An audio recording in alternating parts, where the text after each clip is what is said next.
We're here in Rio de Janeiro, and I guarantee you this will be an unforgettable experience as you get to taste the food, the culture, have experiences with the historical aspect of Brazil. That's right, one of the major parts of the African diaspora. And guess what? We want you to join us here in Brazil. The views are amazing, the food is spectacular, and the experience is unforgettable. And the only thing that's missing is you. Join us. Welcome to the Africa Diaspora News Channel family. My name is Lynient Akotonou making this report. So today we are talking about the fight between US and Israel and Iran, against Iran, and its implication on Africa. I know we would say it's just US, Israel, or Iran.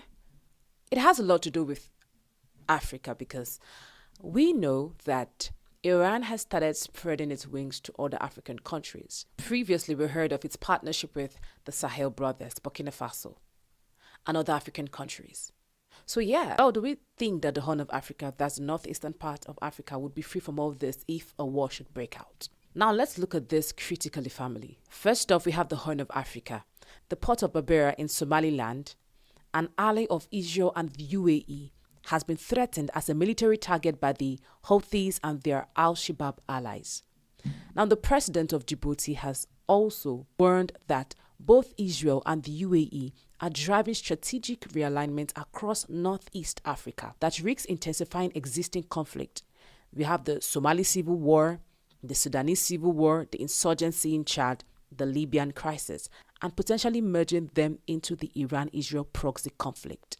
So we know that the Horn of Africa, which comprises Djibouti, Eritrea, Ethiopia, and Somali, some of those lands are currently going through hard times, war, insecurity, insurgents, and we are not ignorant of the fact that the port and Somaliland has been threatened as a military target by these Al-Shabaab allies. Now imagine what will happen if this war continues.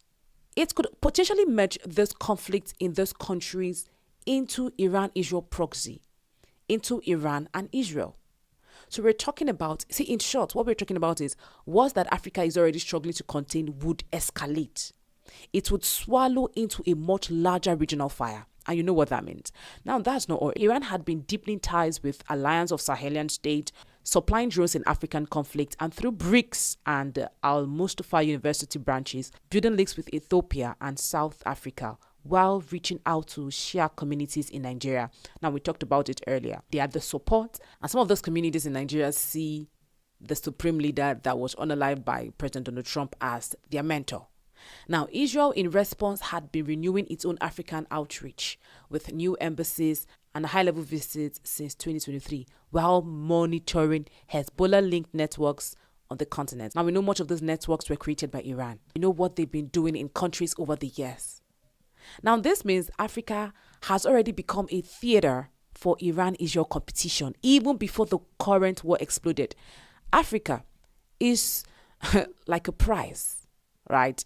Actually, Africa is in the middle. Iran is trying to reach out for Africa, and Israel is doing the same thing. We saw the alliance of the Sahel state partner with Iran. So this is not the first time, family. Iran and Israel are actually fighting for Africa. The Houthis in Yemen have also been attacking commercial shipping in the Red Sea since October 2023. And with the wider war, they've restarted those threats. Now, this is devastating for Africa. Majorly because a massive portion of Africa's trade, especially East Africa imports and exports, moves through the Red Sea and the Suez Canal. Now, disruption there drives up the prices of fuel, food, and manufactured goods across the continent, family, hitting already struggling economies hard in Africa. And when this happens, the conflict's impacts on trade and food security will actually depend on how long the war lasts. The thing is, oil prices have already spiked. African countries that are net oil importers, which is actually most of them, face higher fuel costs, which ripple into transport, farming, and electricity for nations already battling inflation and debt. Now, this is a serious blow. Israel's strikes were condemned by South Africa a long time ago, with many Arab and Muslim majority states. South Africa has been one of the most vocal critics of Israel globally, having taken Israel to the International Court of Justice over Gaza. Now, most of the African Union find itself politically aligned against the strikes, but practically powerless to influence events. The US and Israel just launched a coordinated joint strike on Iran. Iran fired back, attacks on Israel and US bases across the region. So what does this mean for Africa? Well, this is a war. And when the world goes to war, scared money moves fast into oil, gold, and real assets.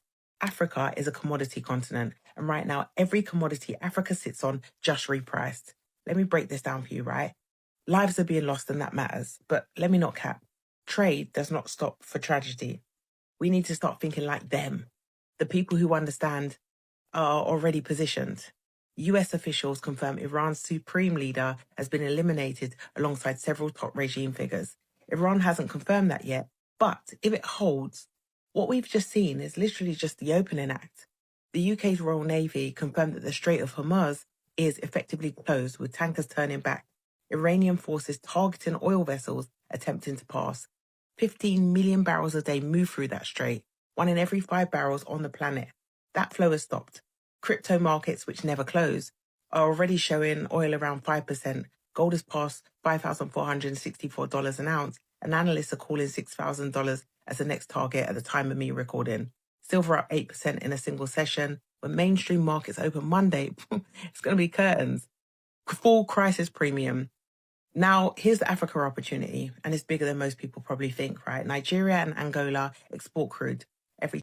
Now, family, the sad thing is, this reminds us that past struggles cannot be contained. At some point, Iran has tried to partner with African countries, spread its wings into African countries, and Israel and the Gulf are also going behind to do the same thing. Now that this dam has broken into open war, what's going to happen to the African countries, to Somalia, to Eritrea, to Djibouti? What's going to happen to these countries?